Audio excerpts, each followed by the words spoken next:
Días. Vamos hoy a hacer ejemplos sobre el mezclador y el intercambiador de calor. Vamos a comenzar con el mezclador.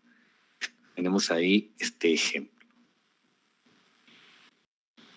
Pues tenemos agua líquida a ciertas condiciones que se calienta en una cámara de mezclado y se le calienta junto con vapor sobrecalentado a la misma presión pero diferente temperatura. Nos dan el flujo másico del agua fría y la temperatura de la mezcla de las dos corrientes en la salida del mezclador. Hay que calcular el flujo másico del vapor sobrecalentado. Entonces, lo primero, anotar los diferentes datos. Noten que no se ha pasado a temperatura absoluta porque es agua, no hay necesidad de hacerlo.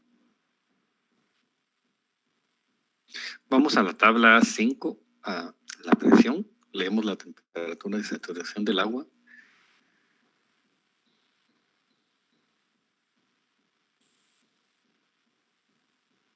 Esto es para determinar el estado 1, porque el estado 2 es conocido, vapor sobrecalentado. Pero es agua líquida, determinar su estado. Entonces, a 300 kilopascales, la temperatura de saturación, 133. Entonces, esa temperatura de saturación es mayor que la que nosotros tenemos, o sea, tenemos un líquido comprimido.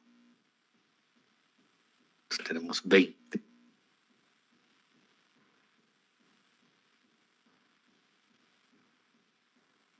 Vamos a utilizar la tabla A4 para sacar el dato de la entalpía, porque en la A7 solo hay datos desde 5.000 kilopascales y nuestra presión es apenas de 300 kilopascales.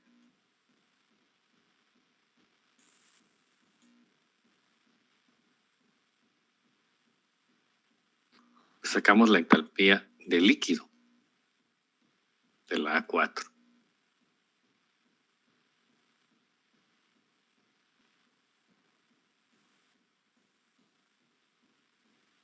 Luego la otra corriente es vapor sobrecalentado, ya nos lo indican y solo hay que tomar el dato ahí de la entalpía.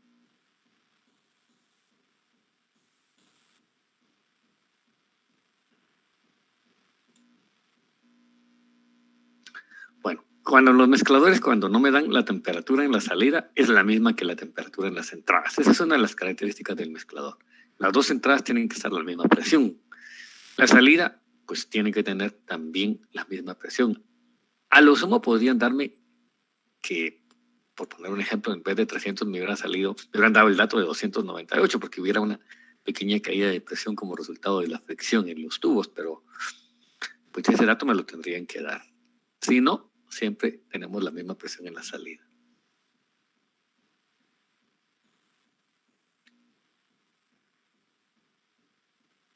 Entonces, a 300 kilopascales, ¿cuál es la temperatura de saturación?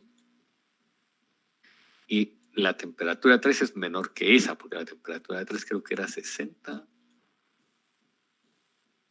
y 60. Entonces es líquido comprimido.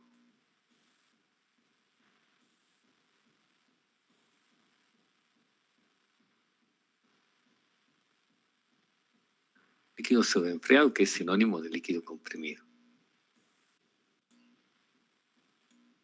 Y vamos a aproximar el líquido comprimido por líquido saturado. Ya dijimos que no hay valores en la tabla A7 para 300 kilopascales.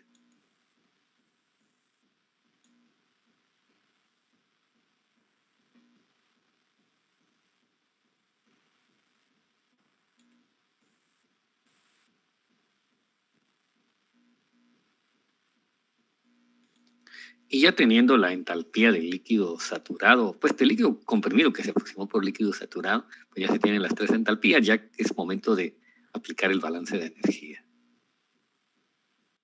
Bueno, observen la ecuación de este balance, es distinta porque esta es la ecuación general, aquí se incluye cualquier tipo de dispositivo, y básicamente pues puede tener varias salidas, varias entradas. En el caso del mezclador tiene dos entradas y una única salida.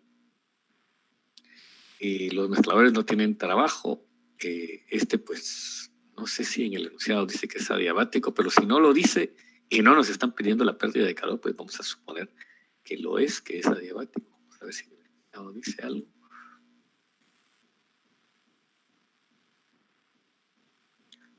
Aunque no lo diga, lo suponemos adiabático.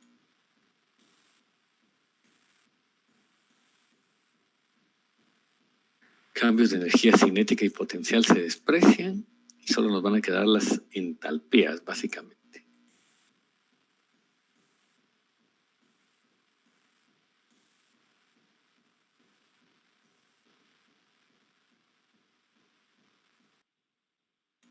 Bueno, entonces ahí está lo que quedó de las salidas, el flujo másico y la entalpía, y de las entradas, los flujos másicos y la entalpía. Ahora se hace el balance de masa en el mezclador, que es M1 más M2 igual a M3.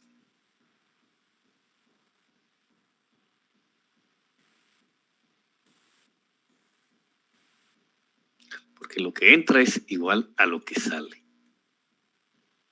Y vamos a sustituir el balance de masa en el balance de energía. Bueno, si se sustituye el balance de masa en el balance de energía, tenemos esto.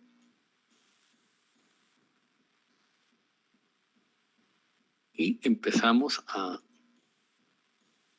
trabajar para encontrar el flujo másico del vapor sobrecalentado, o sea, el M2.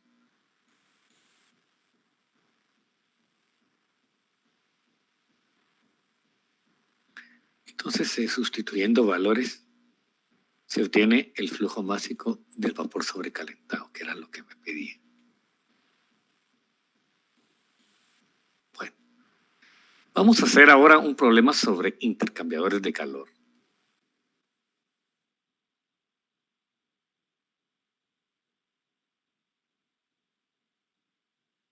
Este sería el problema. Tenemos aire que está entrando a un evaporador de acondicionamiento de aire, o sea, un sistema de acondicionamiento de aire a ciertas condiciones y con un cierto flujo volumétrico. Por el otro lado, entra refrigerante en ciertas condiciones y a un flujo másico conocido, ¿verdad? Y sale en otras condiciones. Hay que calcular la temperatura de salida del aire. En el intercambiador de calor no hay contacto entre estas dos sustancias, no se mezclan, ¿verdad? Una le cede calor a la otra.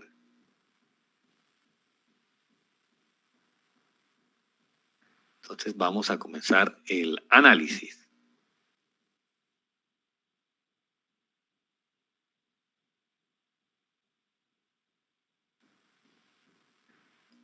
El aire, las temperaturas se pasan a grados absolutos, pero con el refrigerante no. Entonces, voy a aclararlo porque es muy importante.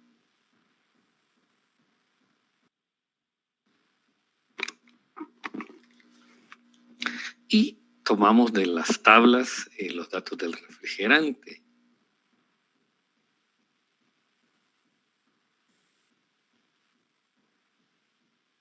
En el estado 1 el refrigerante está entrando como mezcla porque no dan calidad y está saliendo como vapor saturado.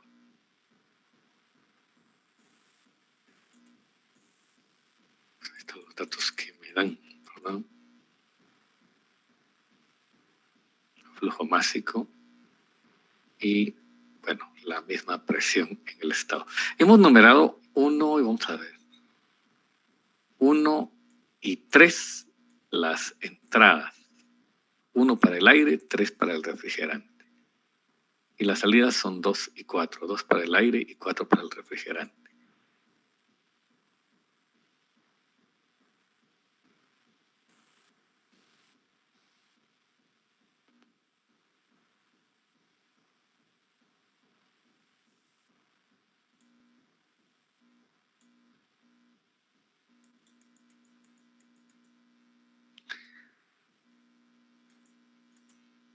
Recordando que en 4 se tiene vapor saturado.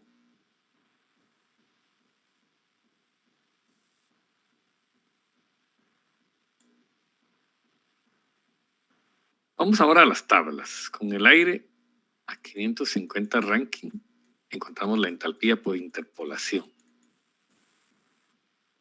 ya que no hay dato a 550, solo a 560 y a 540.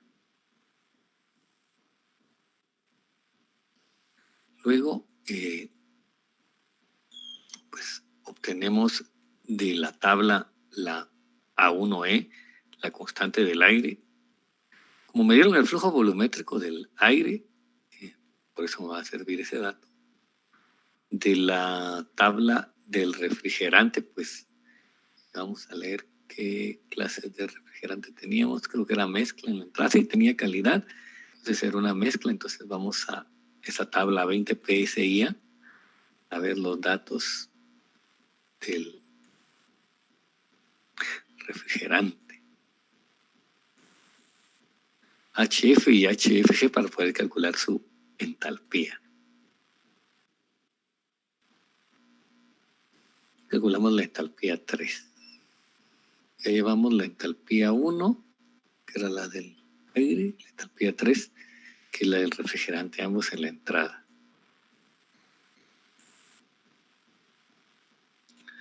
Y en la salida creo que me decían que era vapor saturado. Vamos a ver. Sí, a la misma presión. Entonces nos vamos a la A12. Y leemos HG y esa es la entalpía 4.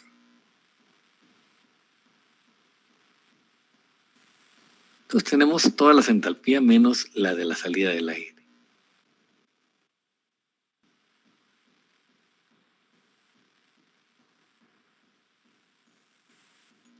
Aplicamos la ecuación del gas ideal para encontrar el volumen específico 1. ¿Por qué queremos eso? Porque tenemos el flujo volumétrico en la entrada y entonces de ese volumen específico 1 y de ese flujo volumétrico sacaremos el flujo másico del aire. Y seguimos, bueno, importante ahí que, ojo, las temperaturas deben ser Rankine o Kelvin para poder trabajar la ecuación del gas ideal. Y otra cuestión importante ahí es, como estamos en el sistema inglés, que cuando tomamos la R, la tomamos en PSI/AP cúbico, no el valor de BTU, porque ese no nos hubiera servido en esta fórmula.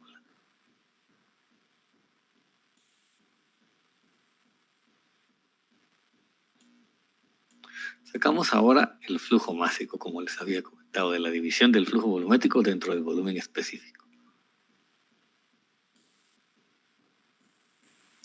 Y efectuamos el balance de energía, nuevamente con la fórmula general.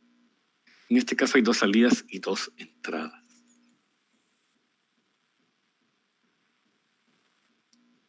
Entonces acá se va a ir el calor. Se supone que no hay transferencia de calor, aunque no lo digan el problema, hacia el ambiente. Hay transferencia de calor nada más entre los fluidos, pero no hacia el ambiente. No me indican nada de eso.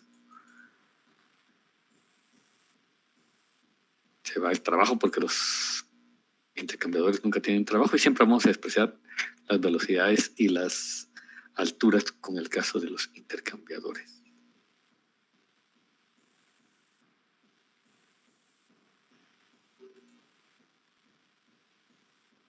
Entonces empezamos a trabajar, todo es conocido menos la entalpía de salida del aire. Y despejamos para obtener esa entalpía de salida del aire.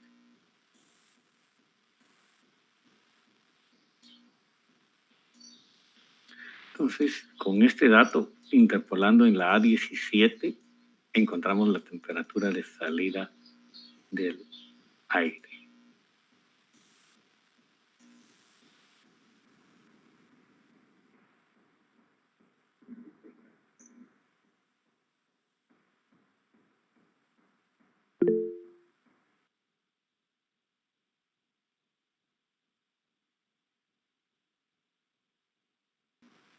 Bueno, a continuación, pues vamos a comenzar a hacer un problema.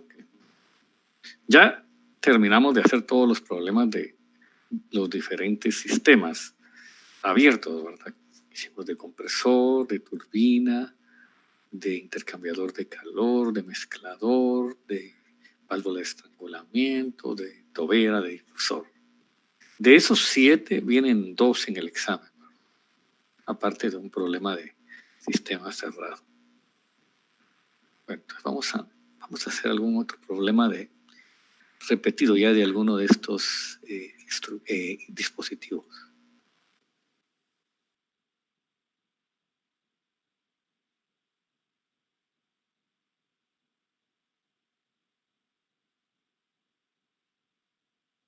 Bueno, vamos a dejar hasta ahí y porque no vale la pena comenzarlo. Dejemos solo ahí planteado el problema, ¿verdad? Y desde una válvula de estrangulamiento vamos a hacerlo el próximo día, que va a ser el día lunes, ¿verdad? Entonces eso sería todo por hoy, ¿verdad? Tengan un feliz fin de semana.